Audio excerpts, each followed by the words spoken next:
Awesome. Now that you've read the passage, John chapter 10, you've learned that what we're talking about is that Jesus is the good shepherd. Jesus says, I am the good shepherd. In previous weeks, we talked about how Jesus says, I am the bread of life. The week after that, we looked at how Jesus said, I am the light of the world. Then last week, we looked at Jesus saying, I am the door for the sheep. Or maybe a different Bible translation might say, I am the gate for the sheep. So this week, we're going to zoom in and talking about what Jesus means when he says, I am the good shepherd.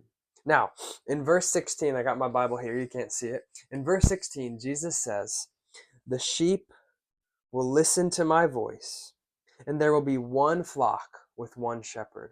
Now, earlier in the passage, in verse 3, he says this, the gatekeeper opens the gate for him. The sheep recognize his voice and come to him.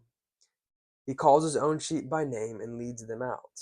They won't follow a stranger. They will run from him because they don't know his voice. Has there ever been a time in your life when a voice was a source of comfort? Or maybe a voice has been a voice of terror. So a voice of comfort could be maybe you're lost in a grocery store when you were a little kid and all of a sudden you hear your mom's voice around the corner. Oh, yes, your mom, you found her, you know her voice. Or maybe some of you guys probably know this all too well.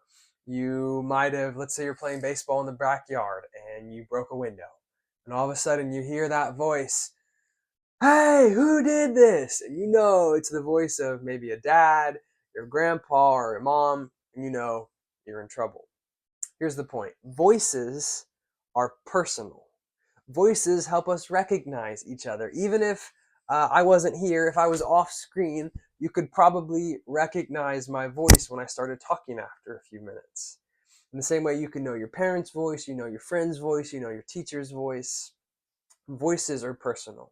So I want to show you two clips from a movie that it was really popular when I was younger. It's actually a pretty old movie. It came out in 2003. It's not crazy old, but whatever.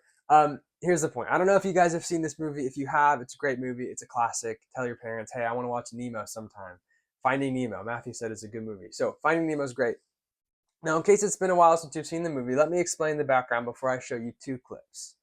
It centers around a clownfish named Marlin who lives in the Great Barrier Reef. And after his son Nemo is captured by a diver and taken to a fish tank in Sydney, Australia, Marlin embarks on a big journey across the ocean to rescue his son.